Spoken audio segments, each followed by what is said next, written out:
It's Brian Village. I lead global learning and continuing education. And today we have students from EUC Nordvest.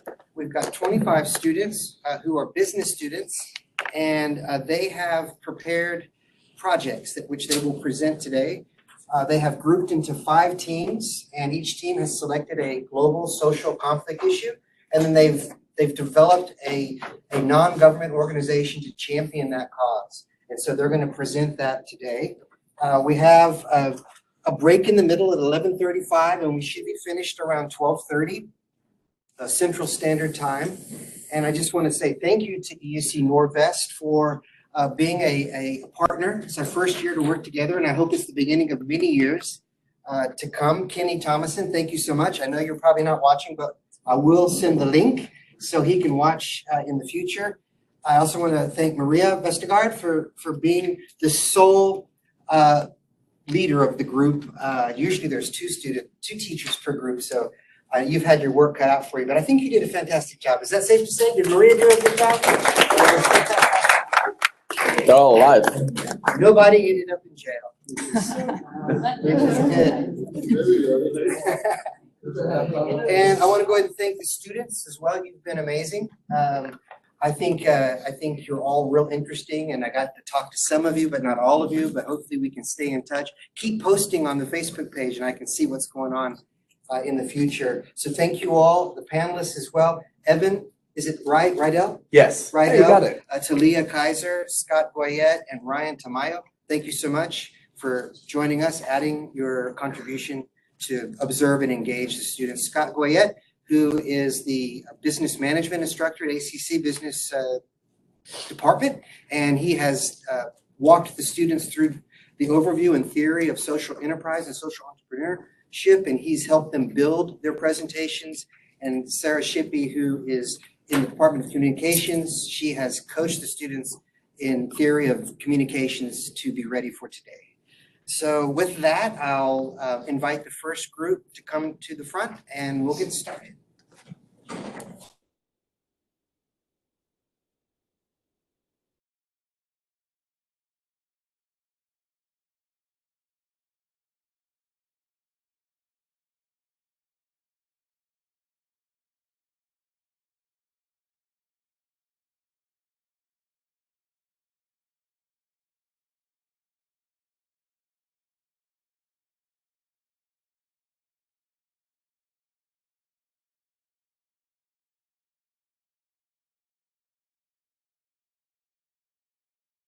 India are considered untouchables and, to be clear, considered worthless. We are group number 1, and we exist by Christian, Tobias, Lauke, Laura, Judy, and myself, Silla. And we're going to talk about social inequalities in India and the caste system.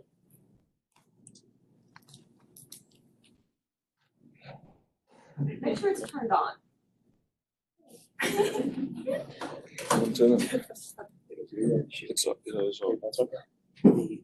receiver will be here. So. Is the receiver piece plugged in? Yeah, it's working. We can go manually. It's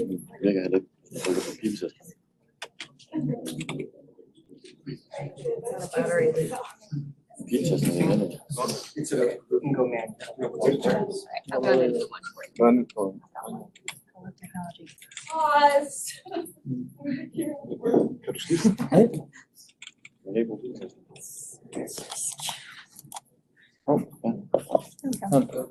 You go. Okay. Always have a spare.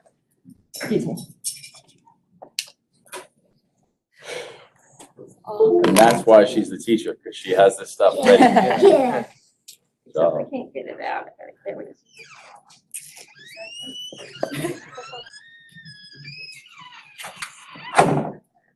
Sorry, guys. We did check it. It worked. It was all good. We can just go in. Yeah. it's not a problem. So it's not, neither one of them is, because it's Word.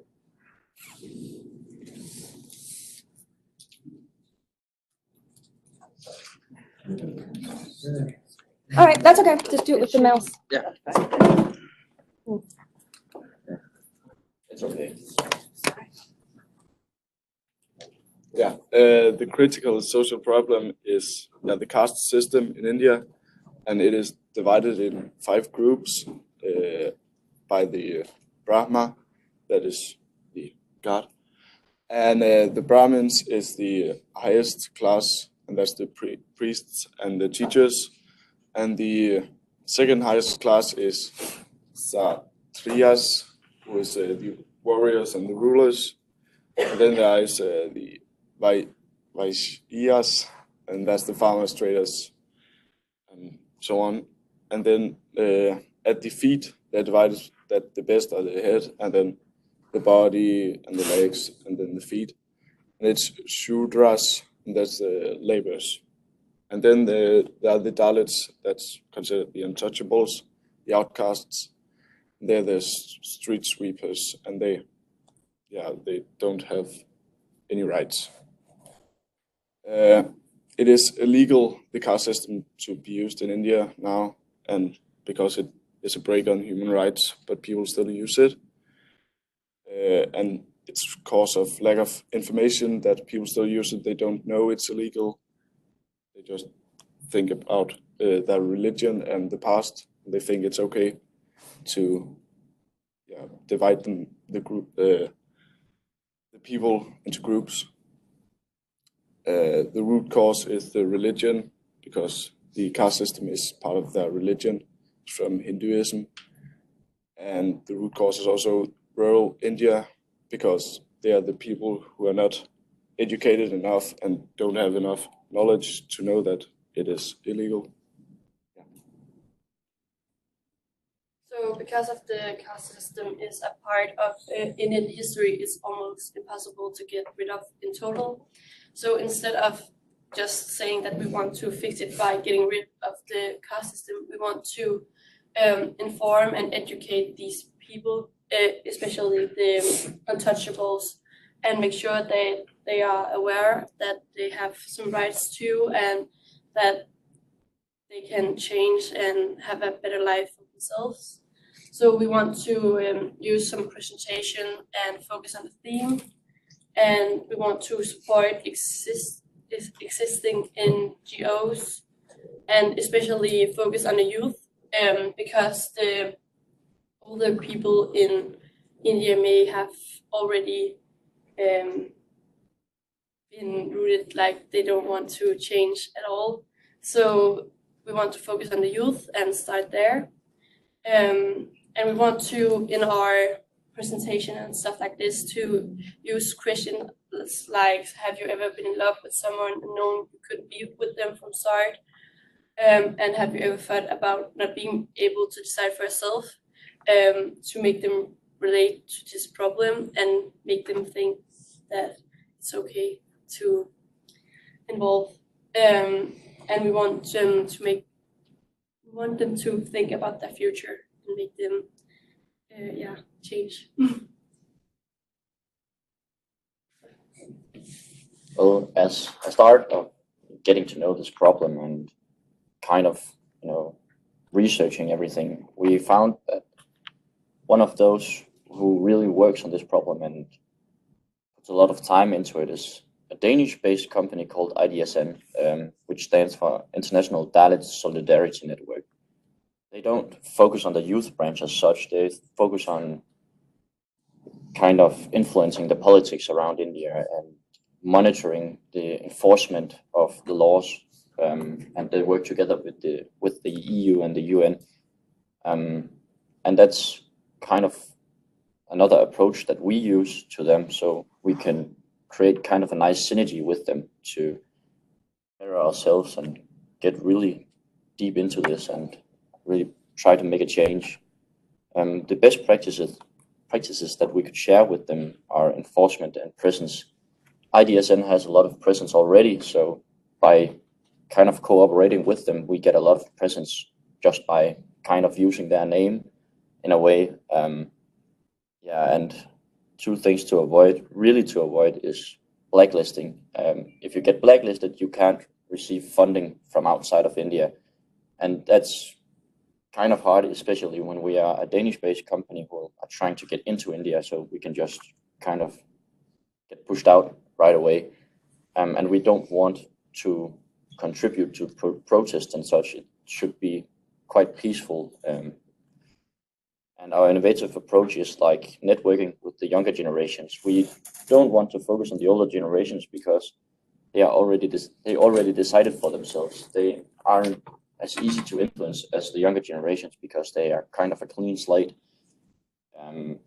It's really easy to influence younger generations and make them think about things before they do it, instead of kind of focusing on the older generations, which are already biased in some sort of way. And that's why we want to use those relative presentations, which don't mention the problems with the Dalits and untouchables in that kind of way, but instead kind of makes them relate to something, makes them think about life, and makes them wonder what it's like not to be in the caste system and what it's like being all over the world. So that's our innovative approach. So our mission is to better the chances for Indian and worldwide youth, creating opportunities which are based on background, religion, social status, which are not based on background, religion, social status, or race. By that, creating as equal starting positions as possible and hope to create the best possible future. And our vision is to reduce the amount of Dalits by 15% by 2025. And we will create workshops focusing on conversations and second thoughts. Also, we want to create a movement and education process by the year 2022. And we want to have a close co-op with the IDSN, the Danish non-profit organization. And we want to further support existing therapy groups and consolidating their Dalits. So to kind of get an idea of how we want to do this, we created a business model canvas, which is the base kind of model that we use. And we want to share the key activities, the key resources, and the key partners, because that's the most important to make this NGO work. As you can see in the key activities, it would be kind of getting this cooperation with IDSN up and going. It's really important for us to get a good starting position and really create a movement from the beginning instead of slowly climbing up the ladder. But so yeah, instead of that, we can use IDSN's starting position. And on the key resources, it would be like we have a very international take on this problem. We don't want to just involve people around India. We want to get everybody in on it. So maybe some Indians living in England or London or something. So we want to get everybody in on it, and especially people who have been in the caste system before and have experiences with it. We want to get them kind of a part of our group and be a resource of ours. And under key partners, it would be professors, students, and activists mainly, because that's the ones who are going to present these things, which hopefully will help everybody in some sort of way and just make people think. Yeah, that's kind of it's really hard to create the revenue for this. So we heavily rely on donations and fundraising events. And it's not a cheap kind of solution that we have chosen, because it kind of, it needs a lot of structure, like logistics and everything. It's bigger operation. It's not just like that. The way we measure how we achieve success is by greater understanding of the culture. We gain a better understanding within the caste system in general, Hinduism, and India itself. It's still a developing country, and the cultural difference is very large. So to get the best results, we have to learn all about India and use human resources from there. In addition, we measure our success when we reduce the number of Dalits by helping those who are ready to turn their backs and work for a better life. Also, when we have successful and good partnerships, we help organizations get along the right path, and we support each other in our tasks.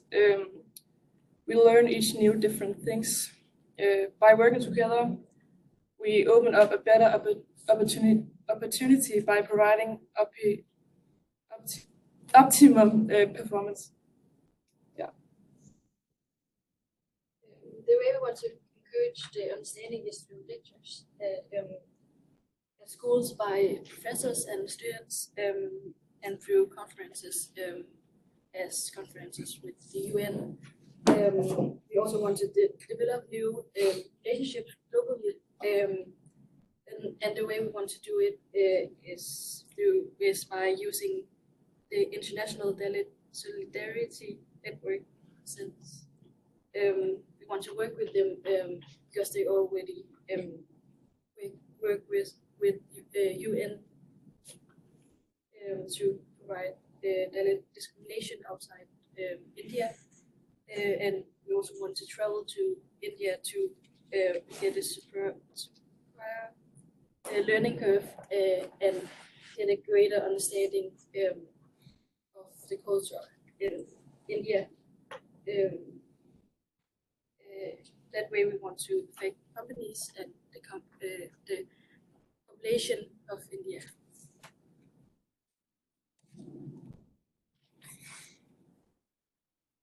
So to conclude, the caste system presents a grand problem in India. It's in a way ruining lives, especially the untouchables, because they really don't belong anywhere. They don't feel like they belong anywhere, and they get treated like trash, literally.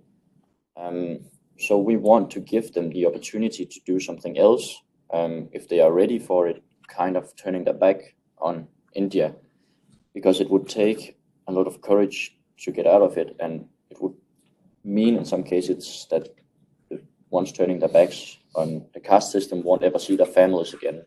They won't see their relatives again, and we want to support them as much as we can. And we want to do that, as mentioned, by cooperating with IDSN professors, student activists, therapy groups, and so on. And we want to do all this by informative learning. We don't want to force anything onto anybody. We want them to do it by choice, because the biggest problem ever is like forcing somebody into doing something they don't want to do.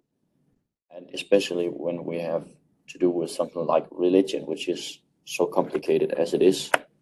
But we want to kind of help you and preserve the basic human rights and make sure that nothing is broken and everybody has kind of equal opportunities. Thank you for your attention. Do you have any questions? Earlier, you were talking about avoiding blacklisting.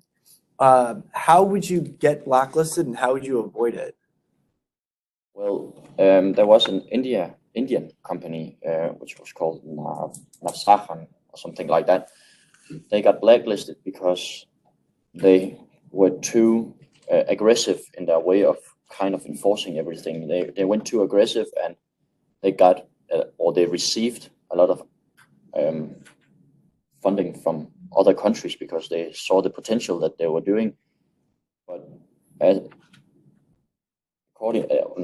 but the Indian government kind of took a turn to the right wing instead. So they closed down the borders for those fundings from outside. So we want to do step by step instead of just howling into India. We want to kind of test our limits and see how far we can go without getting blacklisted.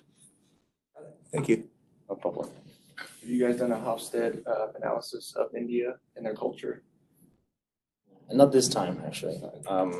We've done it previously, back in Denmark, but There's the way the root of the culture is, if you started from the bottom, is also it's going to reach out into the businesses, and then you have to realize how to work with those certain people in those countries I think a Hofstede analysis would better help you understand the culture and start from the source to, eradicate this type of culture.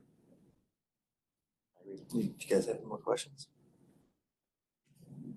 We've got another question. I was interested in knowing, do you guys believe that with the cultural shift that you're hoping to induce, the economy will shift automatically as the culture does to level the income inequality between the different caste systems? Well, that's kind of one of the things that we hope Yeah. Is a part of this. It's, reducing the income inequality between the people around India. Well, we at least give them the opportunity to do so by kind of removing the barriers the religion gives them. So by doing that, we hope that, well, some kind of income inequality will always exist, but we want to reduce it as much as possible by doing this. So yeah. Cool. Thank you. No problem. I have a question. Religion is a pretty strong barrier in most cultures. Do you have any ideas of how you kind of want to overcome this barrier? That's why we kind of first we want to go there and kind of experience it. We want to use people who are part of the religion already, because it can seem kind of sketchy when you kind of, as a Christian, push into Hinduism. It seems like an invasion to their personal self or something like that. So kind of to seem more like them, we want to use them, if that makes sense. Thank you.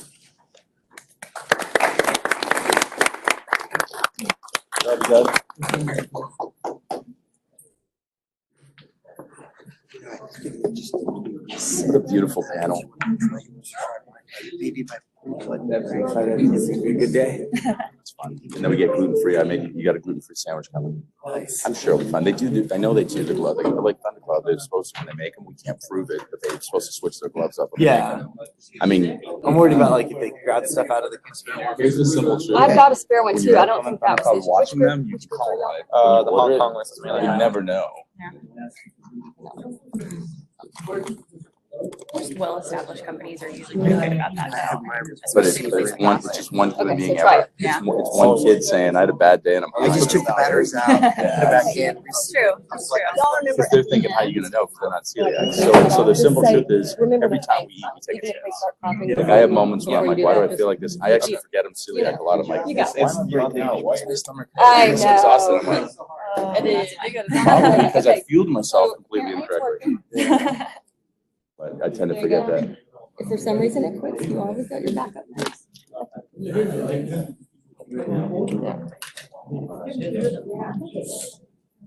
Fun for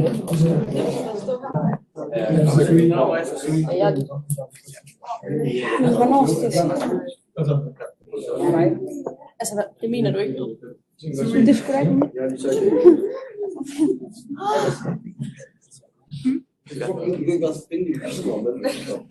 It's impressive. What is it?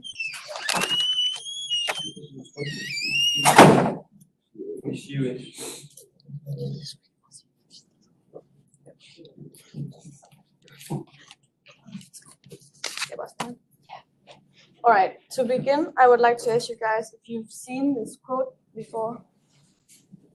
Anyone? Oh, great.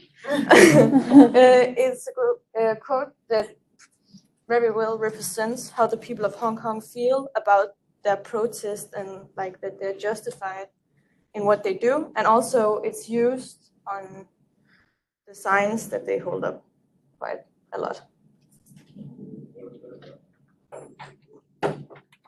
So to get some context on the situation of our NGO, I'll cover the basis of how the protests even began, if you want to call it that.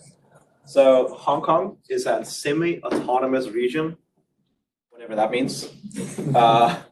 It's the two sisters, one country. I think most of you have heard that. It's that Hong Kong was integrated into China in 1997 because Britain had a lease on Hong Kong for 99 years at the end of the Opium Wars, as well as Macau. So after this 99-year lease, they then gave it over to China again, and then you needed to figure out how you're going to integrate this mostly Western culture and way of doing things like capitalism into China. So we created the basic law, which insinuates that Hong Kong legislatively is different from China. The US also recognizes this by saying that in terms of trade and business, we recognize Hong Kong as a separate instance. So the basic law covers that Hong Kong should, in theory, be at least some form of democracy. They should continue their way of living until it becomes one country in 2047 with China, as well as Macau. And the way of living is kind of vague, but it insinuates capitalism, democracy, shopping, whatever else you might think belongs to their culture.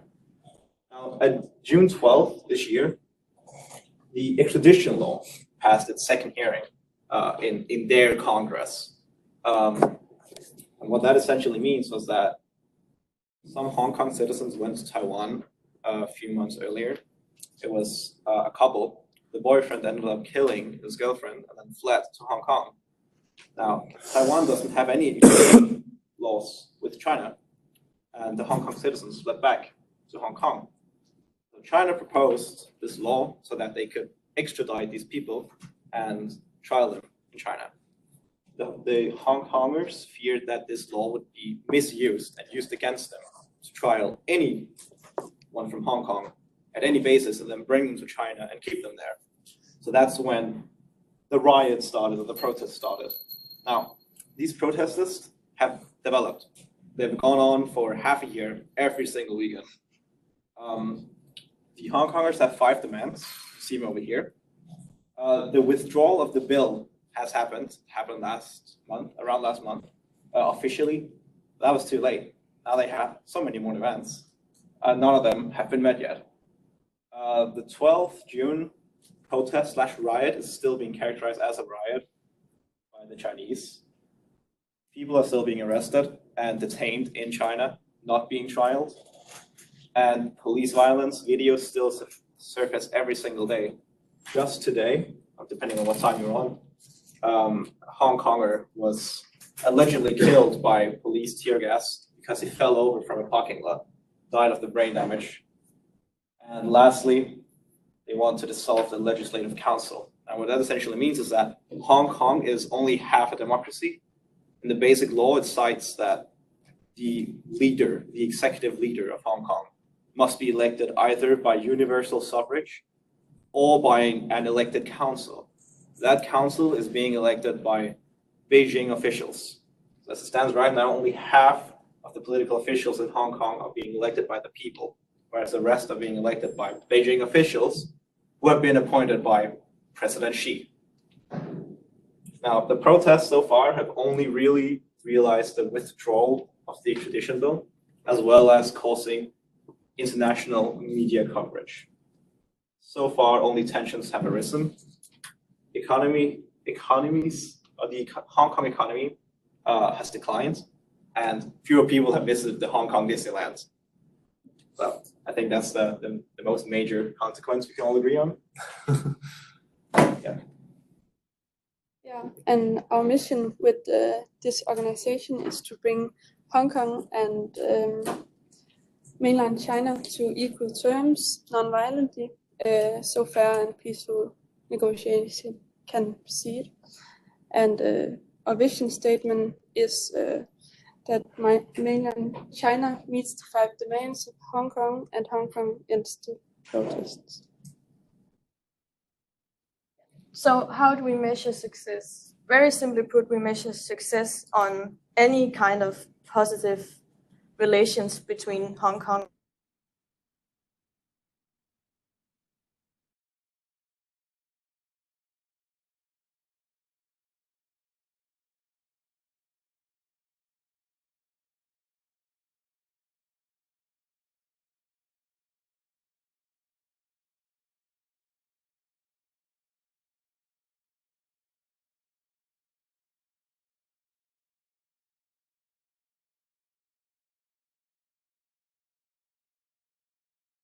obviously, the big one is Amnesty International, who provides ways for individuals to sign petitions that raise awareness, and you can also make donations There are also some NGOs regarding to the free press, which we think are important for our NGO, also to raise awareness and create sort of a credibility to us and also the NGOs that we're going to be cooperating with, which are kind of all of these. So the Hong Kong Journalist Association is based in Hong Kong. It's all about the free press and raising awareness among journalists, which is also what these two are, though they are international organizations.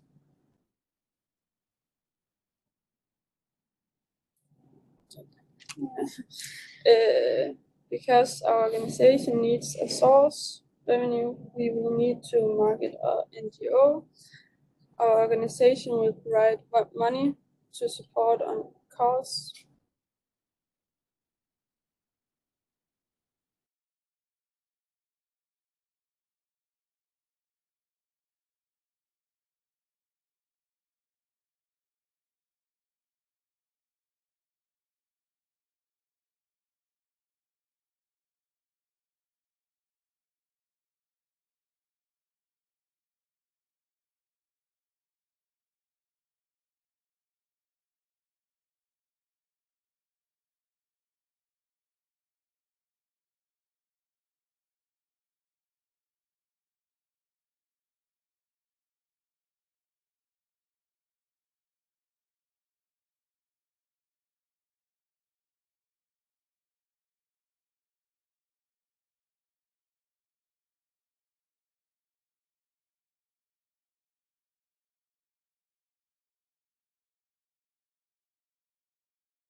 And we want to use an app called Bible that they use in China to affect people living in China, but we also want to affect people from the outside. So we want to use apps like Twitter or LinkedIn and others. Yeah. In addition to that, we have talked about the possibility of selling merchandise in order to raise money for organization. So what do we want to do with this money? Now, Amnesty International, you can donate to them, as Natasha said, but that's a big organization. We have no clue if these money go to India, go to Africa, they go to the US, or if they go to Hong Kong. Now, ours is different. So we're aiming big, obviously. These things are not realistic to do tomorrow, but it may happen.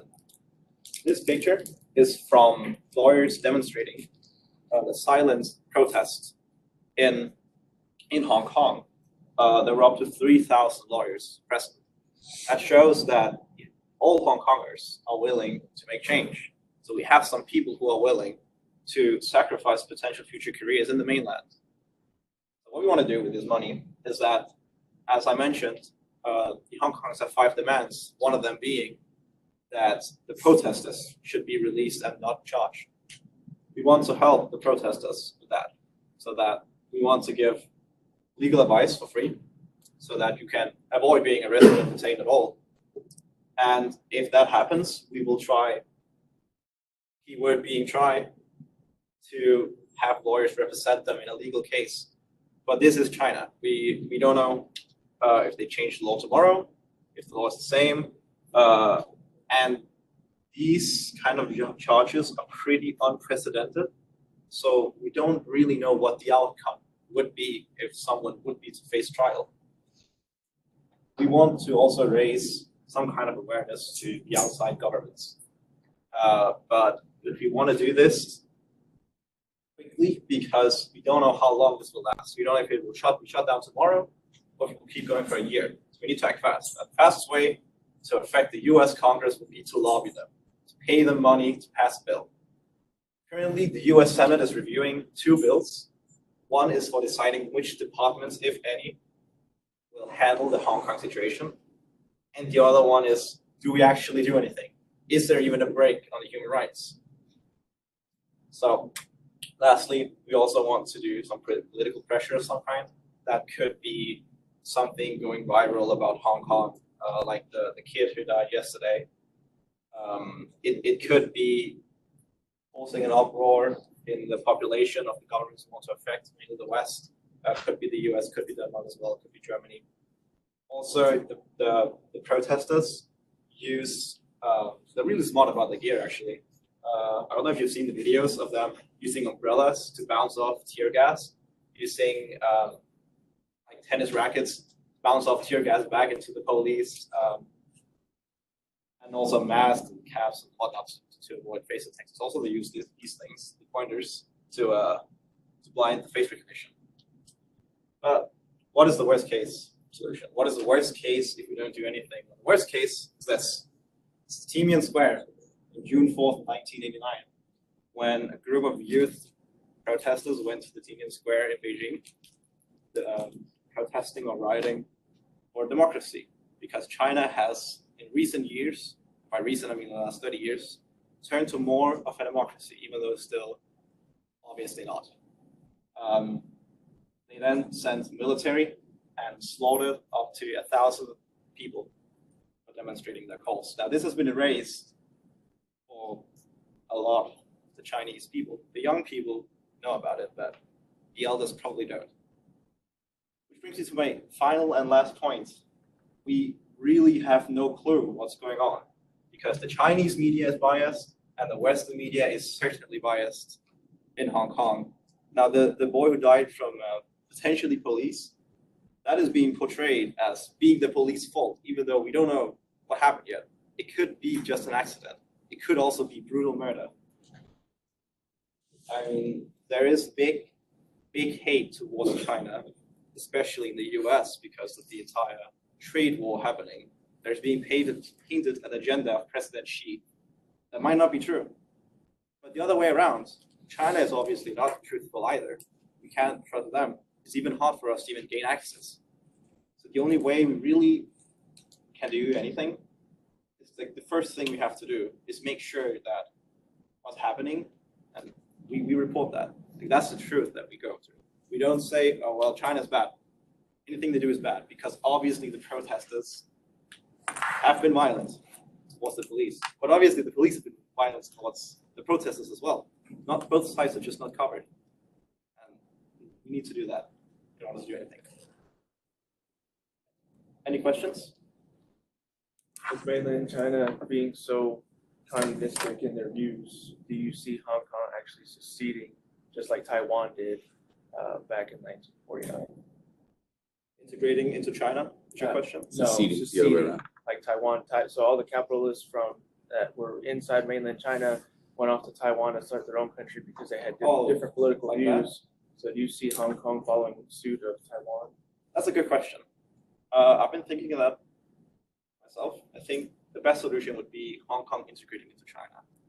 Hong Kong geographically is placed poorly if they want to succeed and become their own union, their own country. They rely a lot on China in terms of finances and also in terms of workforce.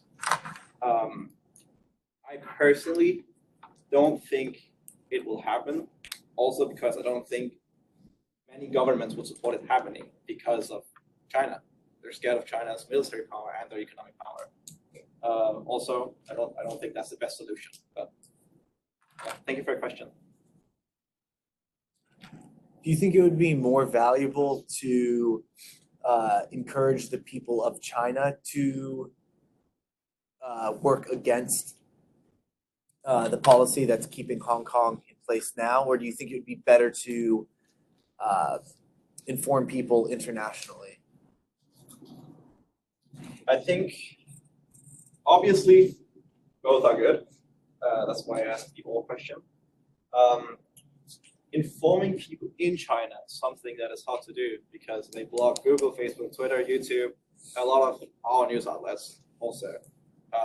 Instead, they have WeChat, Weibo, and their culture of information, flow of information is so different that it might be really hard to do that.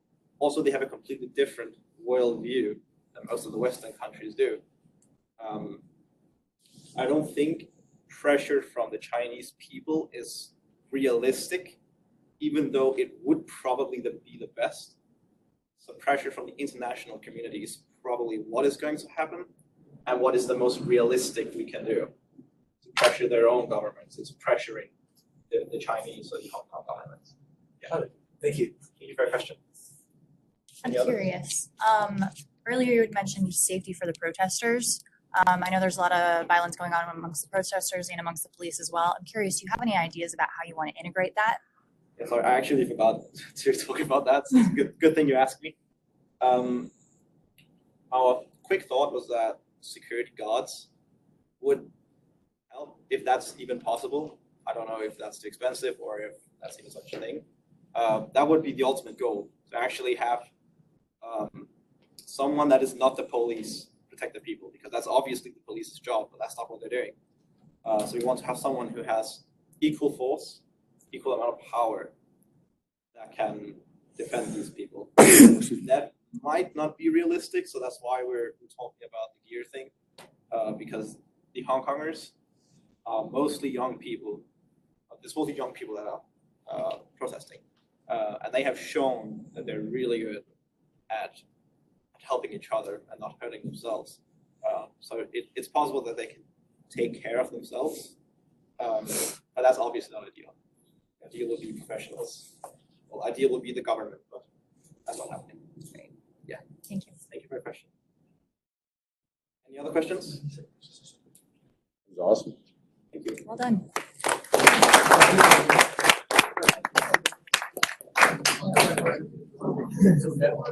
I had like 5-9 questions. I'm not gonna ask you. I've been talking to them all for 2 weeks, so.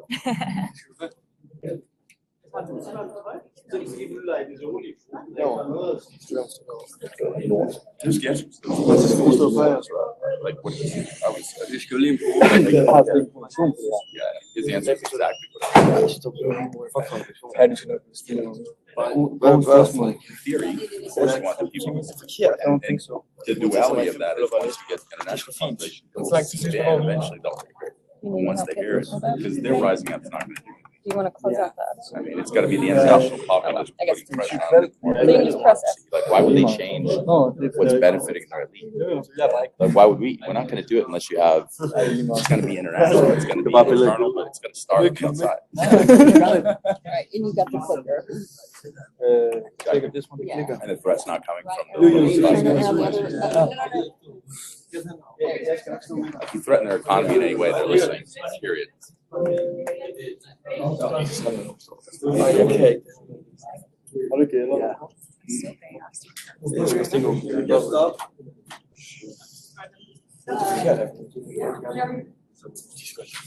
Okay, first of all, I want to ask you all a question, and that is, how much do you think an average American student pays to go on a university? $37,000. $100,000. Both in-state and out-of-state. We'll start with in-state.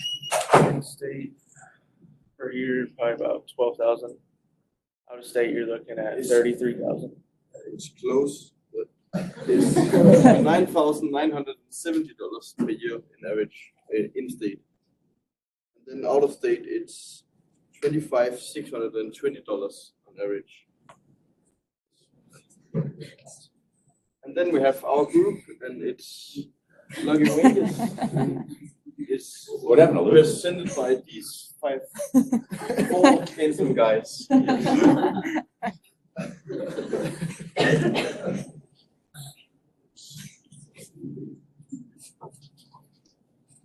Our theme is education in the United States, because we want to find out why education is so much cheaper in Denmark than it is in USA. And then we will find some solutions how we can get cheaper education in USA like it is in Denmark. Because we think that every man and woman should have the same opportunity to get an education.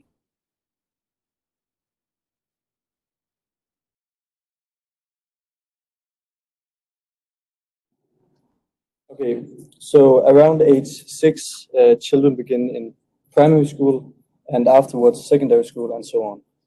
So at this point, the system is very similar to the Danish system, but one of the big difference is that you have to pay for study when you're an American citizen and study in American, compared to Denmark, we don't pay anything.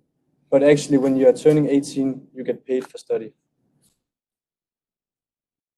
And when we are talking about social problems, we can actually find some minor problems. For example, racism in the classroom, ethnic issues, and of course, economy. Many students fail their education because they say that the American system is broken. Because the teacher maybe fails to give the student the right knowledge. Another root cause is that students' parents is not involved enough. For example, I saw an article about Hispanics that they don't get supported enough by their parents and are more common to fail their study. Another problem is that it is very expensive to study, but many Americans disagree with this opinion because they think school, if you don't pay for school, they just think that it's going to be lacking in seriousness. So there's a lot of American families that don't have the opportunity to send their kids to college and would rather have them at home to help around.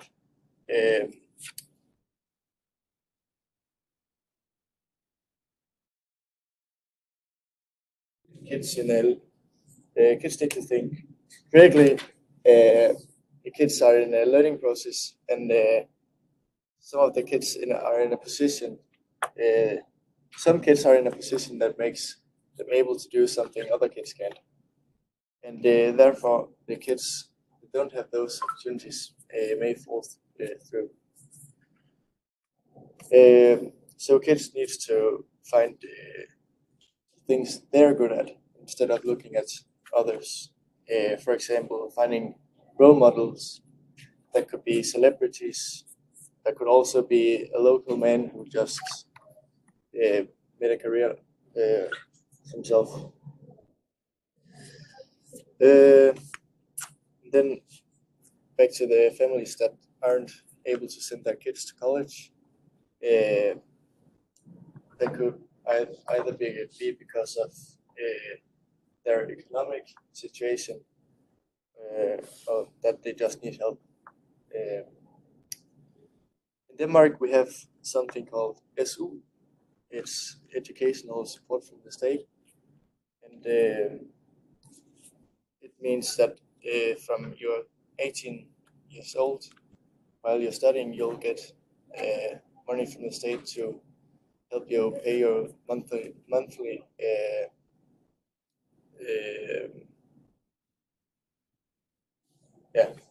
pay rent.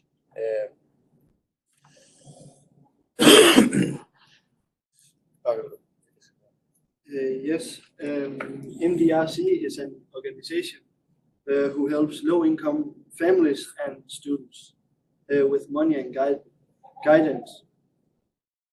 By distribution aid money on a weekly basis, it's been proved that the students and the families are doing better on daily basis because they achieve a balance and have more time for dedication. And College Possible is another organization who also makes it possible for low-income people to go to high school, to college. They help with coaching and money and support.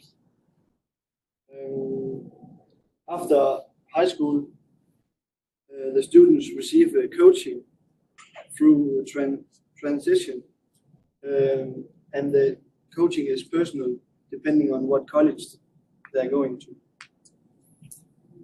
In 2017 and 18, they served over 19,000 students across the country. 97% of the students admitted to college, and 91% were first generation college students. Yes. Our mission is that we want everyone to have the opportunity to go to college and graduate and get a career that will make them able to financially support their families.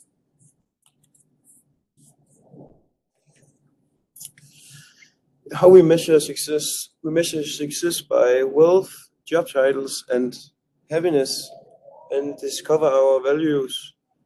And we do that by choosing our own way, and don't follow the current culture around you. You need to make your own choice. Don't listen to if your mama or dad says you have to do this, and make your own way. And don't only compare yourself to yourself. If people make more money than you, don't feel like you're a failure because you make less than other people. Yeah. Our marketing strategy.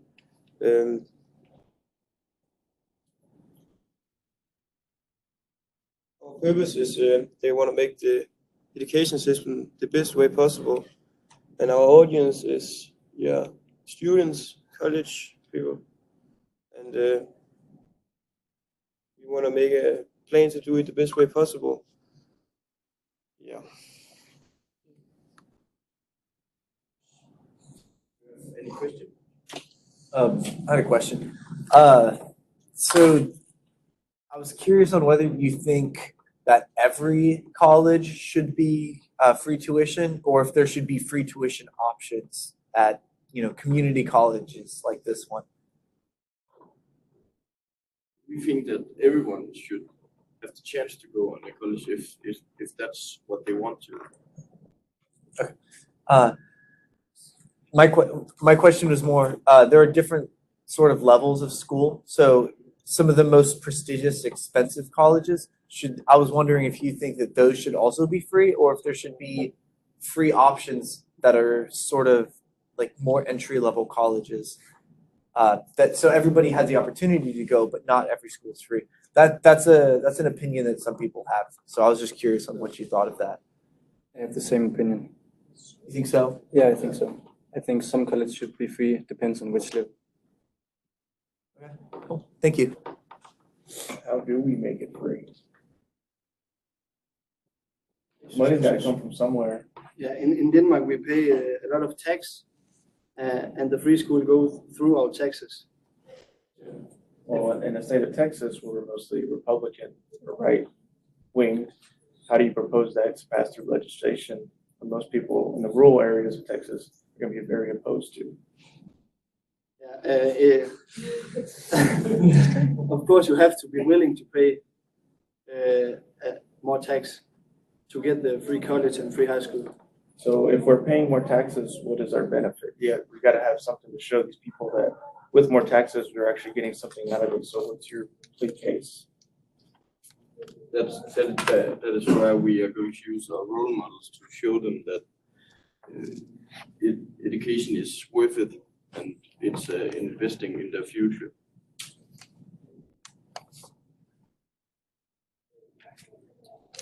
One of your slides says to measure, gosh, I can't remember what it was, but to measure things that are hard to measure, like mental health and physical health and stuff like that. Do you guys have ideas on how you want to measure them? Because those kinds of things are very hard to measure. And a lot of times correlation is not causation. A lot of outside factors tend to contribute to those sort of things. So how do you want to measure like education among students with those unmeasurable facts?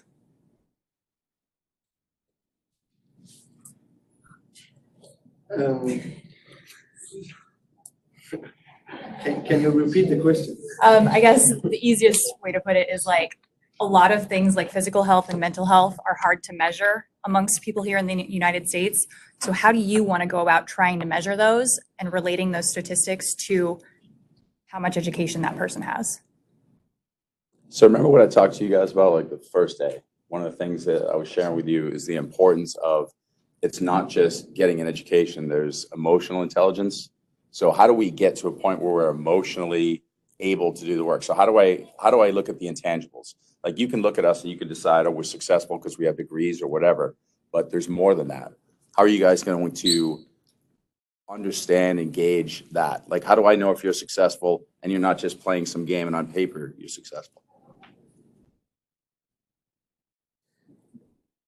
This is something you guys do as a country. Like you guys do this, like you guys teach empathy, you teach compassion. I think what she's trying to get at is how are you guys like gauging that? How are you, because right here, we have a lot of people who put on a mask, but we're not really what we're saying we are. I feel like there's more authenticity. How would we do that in the US?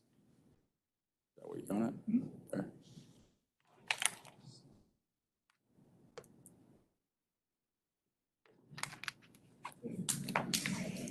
We don't know.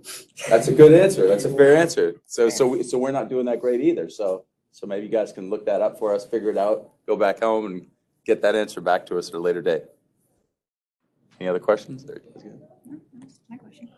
Good job, you guys.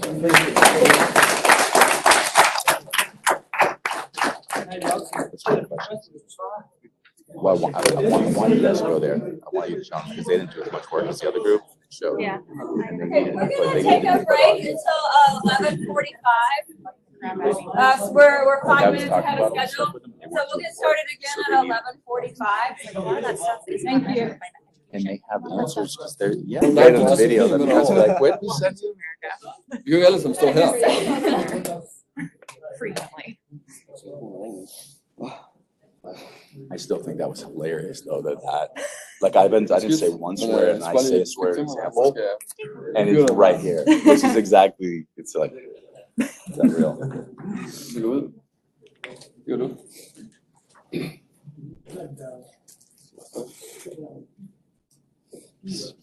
Okay, so we have chosen the topic bullying because we think it's a very international topic that everybody all over the world can relate to.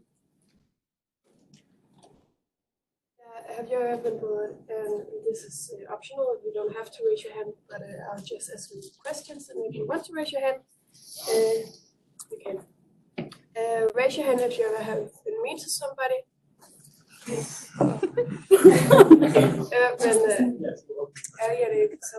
Someone. Raise your hand if you ever hit somebody.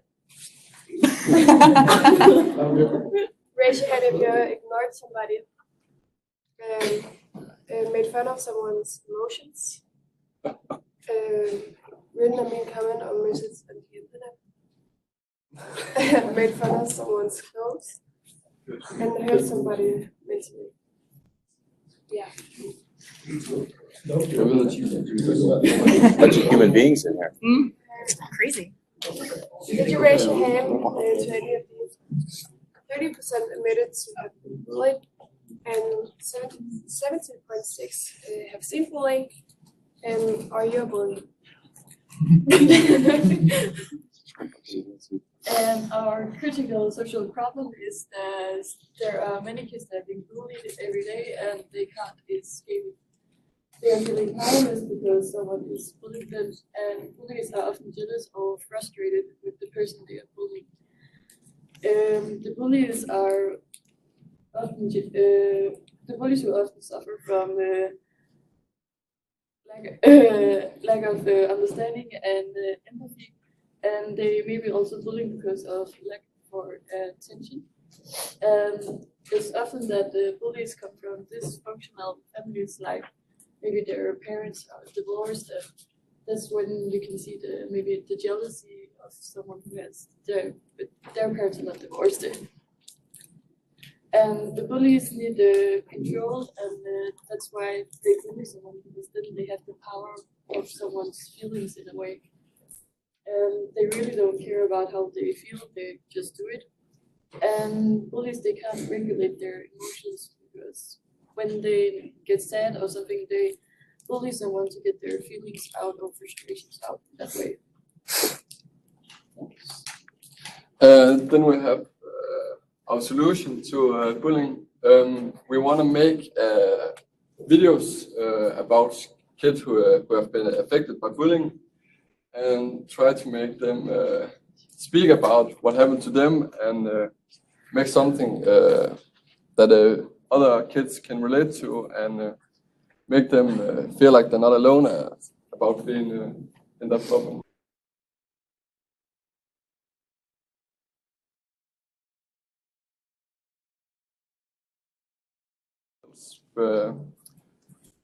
And we want to remove stereotypes such as a man cannot cry, a woman can't be strong, etc. and that we are one human race who needs to stick together and to be the change we want to see in Wales. And then our vision. We want to prevent bullying from ever happening, and thereby make kids happier and lower things as suicide rates. We also want to lower the percentage of kids affected by bullying yearly. Yeah, the percentage are just too high each year, and we want to remove it, but again lower the percentage then in the future, completely prevent it, and to create more awareness about bullying. Yes, yeah, we feel like people are not quite aware enough about the problem, how big it is. Therefore, we want to give it a lot more attention of how many lives is affected every day.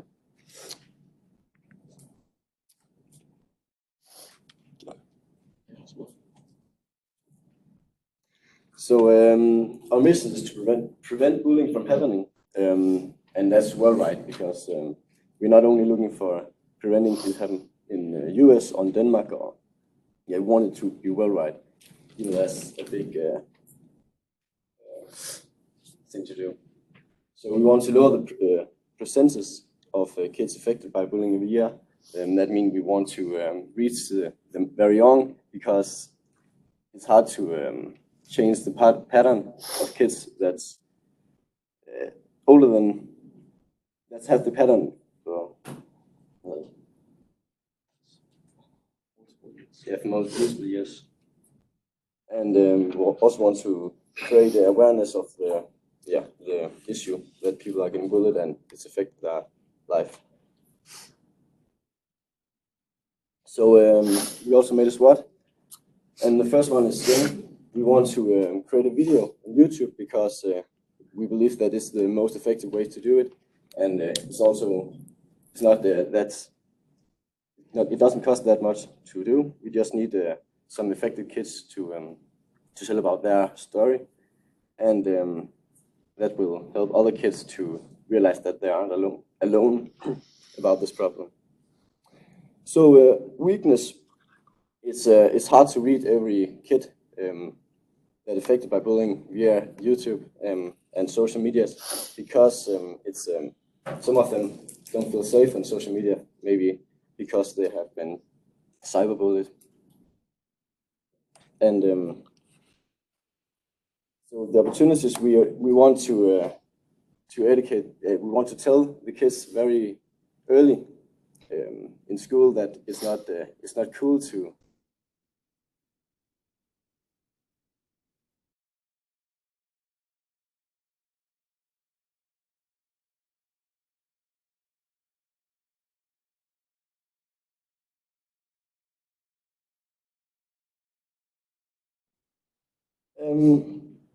and also the threats.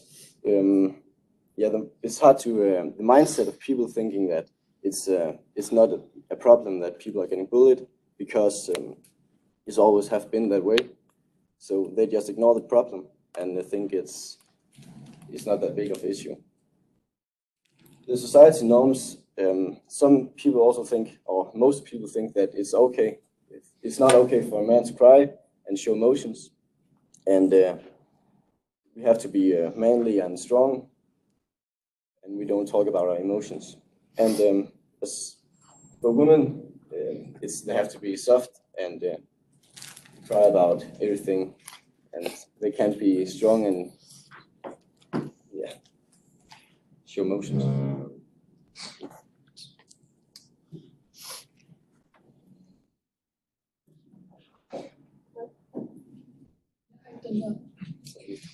How we measure success, difference in everyday life, and to feel more comfortable in their own situation from how they felt beforehand, and also to be able to talk about the problem with other people, mainly grown-ups, to find a grown-up that you trust and to rely on.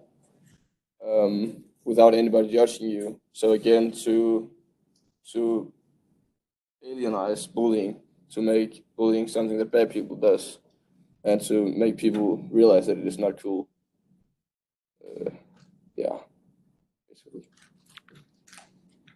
We have something called marketing strategy, and the way we want to promote our organization is via social media and by the internet and on television, because we can have some people come out and talk in front of other people, and if they have some problems, they can call this organization or others and get some help, and online websites where people can talk with people online, live chat and video chat. They can live chat if they don't feel comfortable showing their face, and if they're comfortable enough, they can show their face and get some help and expertise from an adult or other kids. Yeah.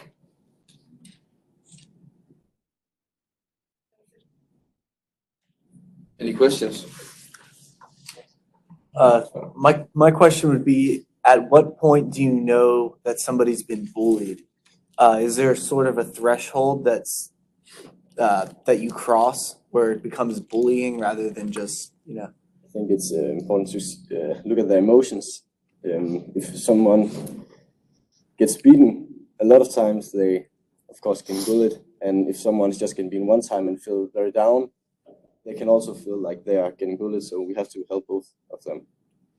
I think it's a very individual question. Some people might think that they are getting bullied if they are left out once or they are hit once by someone they don't know. Of course, if you are hit through a longer period of time, you would consider yourself as bullied. But I think it's a very individualistic question. Thank you. Do you feel that social media has given a platform for more people to become a bully and finding more of their prey? Yeah, definitely. Social media has not done anything good for bullies and being bullied over time. So it's easier for people to bully, just send a message over social media saying you look fat or you're ugly and stuff like that. So with the shaming that you see on Instagram and other platforms going on right now, how do you combat that now that you've given a platform to the bullies? We will make a video on YouTube because we think that it's most not likely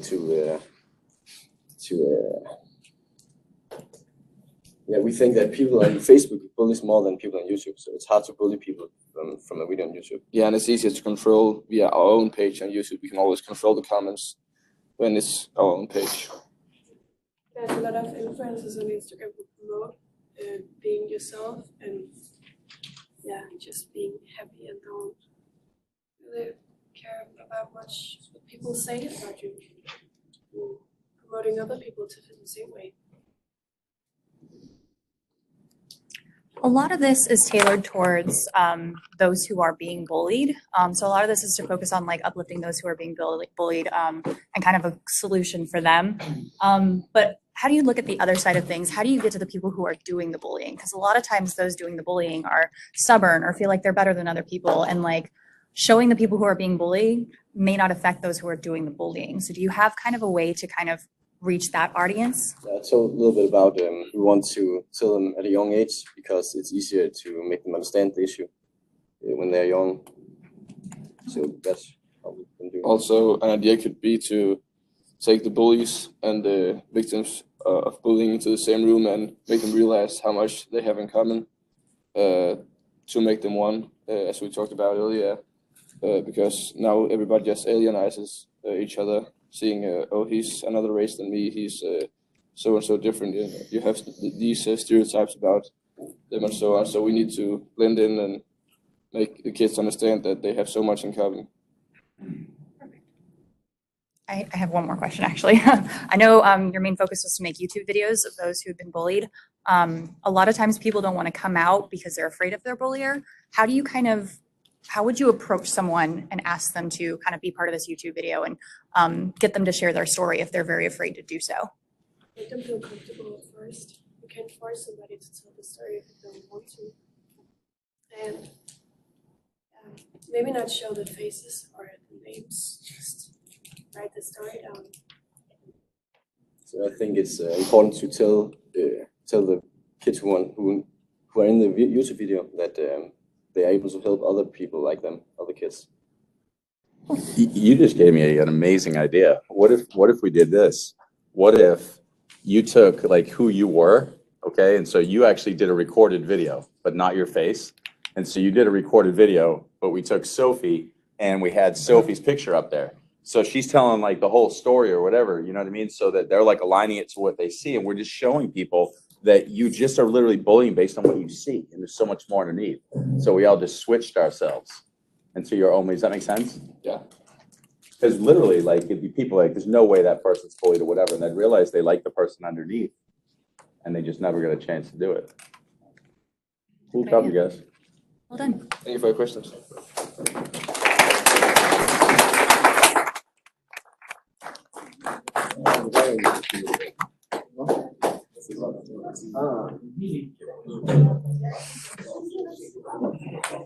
Actually had a schedule.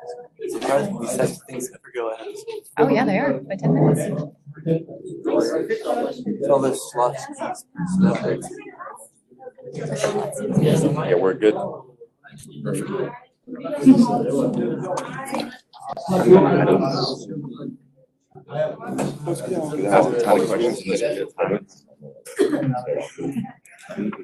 They did for Nej, jeg ser meget tilbage.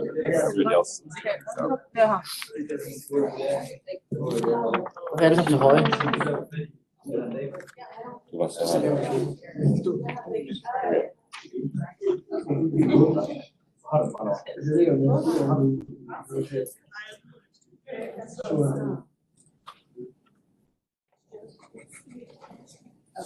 Okay. So we picked the topic, the Kurds in Syria and how Turkey is invading the north of Syria to attack the Kurds. And if you know what that's all about, can you raise your hand? Okay, so it's not a popular thing to show in the media because it's it's a religious based problem. So it's not that up so much in the media. In Syria, after the US pulled out their troops, the 13th of October 2019, 125 civilians has been killed in the north of Syria because by the Turks, and 300,000 civilians has been displaced by the Turkish troops, and most of them is Kurds. The conflict has been going on for 41 years. It's mostly a problem in Turkey because in the Turks' mindset, the Kurds are not a real country or a real religion. So I will be talking a bit about the conflict. Since the American withdrawal in October 2019, in just 5 days, 200 Kurds were killed and wounded. And in Syria, the Kurds are the largest minority group with 2 to 3 million people. And the situation is very complex because not only are Syria and Turkey involved, but also Iraq and Iran and Iraq. And in the conflict between the Kurds and Turkey, over 50,000 Kurds has been killed since 1984. And the American withdrawal triggered another conflict between the Kurds and Turkey. So the current situation in Syria is also quite complex because they have a civil war going on. So during that time, the SDF established an autonomous area in Syria for the Kurds to be. And they were supported by the US, but not by Turkey. So after the US withdrawal of American troops, Turkey invaded Syria once again to remove this autonomy they have gained and killing civilians. And our mission is that we want to help the Kurdish people live in peace and harmony. And we want to do that by creating an NGO which provides safe zones for displaced Syrians and also provides shelters and immediate assistance. Our vision is that we hope especially to change the Turkish point of view on Kurdistan, and we want to inspire surrounding ethnic groups to help establish a better connection between different cultures. And we do realize that this is a challenging task, but we think that the peaceful way is the best way to do it. And the ideal setup for us would be to have a Turkish and a Kurdish man in a room together answering the same questions, which would be questions that they can relate to. Questions like, what does your family mean to you? What do you love and what do you value? And eventually, we'll realize that they're not that different. And hopefully see that why should the one be more important than the other? And in the end, hopefully establish a connection for the better. So we made a business model canvas to our startup to show what we are gonna do and how we're gonna do it. And in our value propositions, we are a non-governmental organization that wants to help the Kurds to get better livings and try to get a better relationship with the Kurds. And in our customer segments, we are business to business and business to customer. And we are business to business because our income can come from other companies, and then that makes us to business to customers, like business to business. And we are business to customers because we provide food and healthcare to the Kurds, so they are gonna be our customers. Our challenge is to find a solid supplier that can provide food and shelter to the Kurds in Syria, and then just transport it into Syria. Yeah. And our income will mainly come from donations, sponsorships, and crowdfunding, but it can also come from events and GoFundMe. And our cost structure is basically just for resources and our marketing and salaries to employees. Our collaborators is all the donors and the people who is going to help us deliver the food and the clothes to the Kurds in Turkey. And our core activities is marketing / promotion and emergency aid. Our resources is the connection to possible donors and our education, because we use our knowledge to do this case. And our customer relationships, we want to create the relationships between us and the future donors by making a video to connect us with them.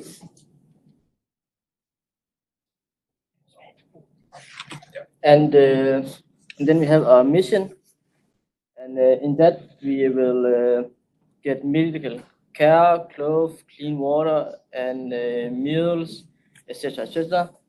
And we'll do that throughout our channels that can provide it to the Kurds in Syria. And our vision is to make peace between the Kurds, the Turks and Kurds, and peace and harmony.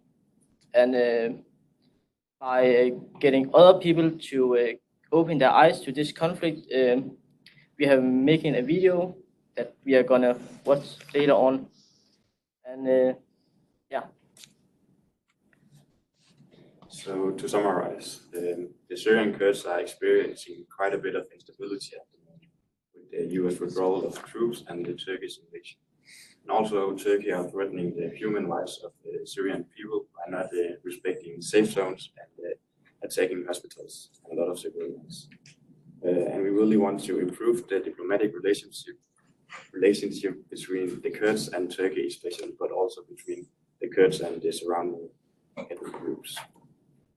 And our vision is to create peace for the Kurds, to help create safe zones and provide shelter and immediate assistance for those in need. And the way we measure our success is the fulfillment of our mission, which is that the Kurdish people will eventually live in peace and harmony together with the other surrounding countries. Yes, and then we have a video created to create a discussion about yeah, you can see it first.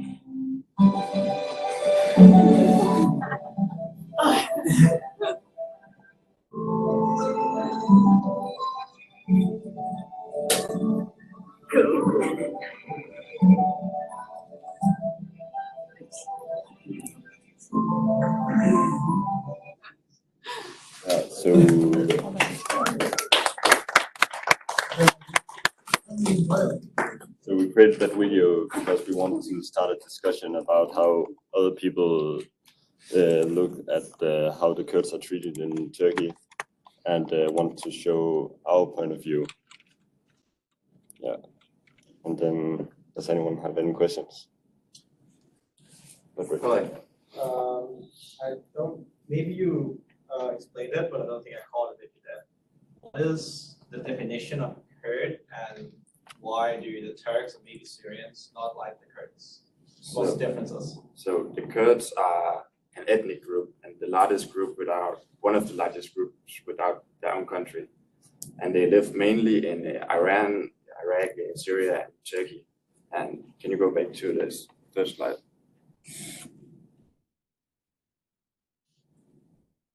So all of this area is mainly inhabited by Kurdish people, but also Germany has a big population of Kurds.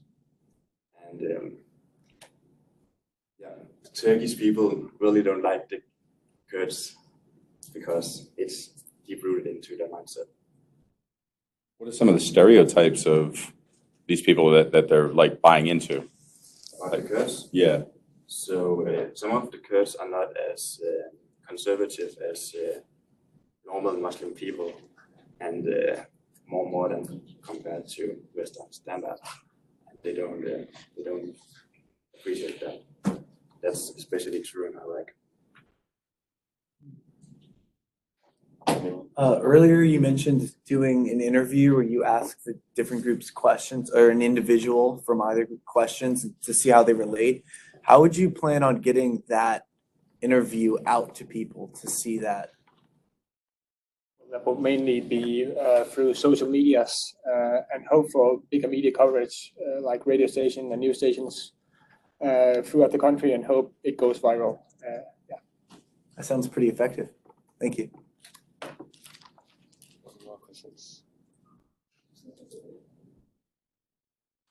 Thank you for the questions.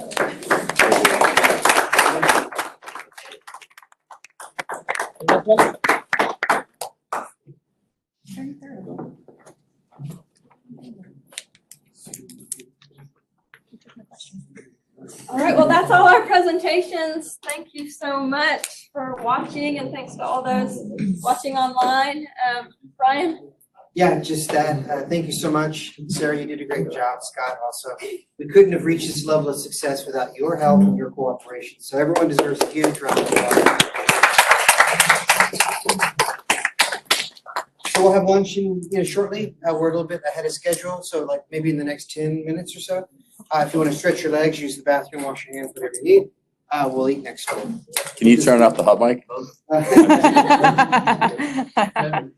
Very proud of all of you.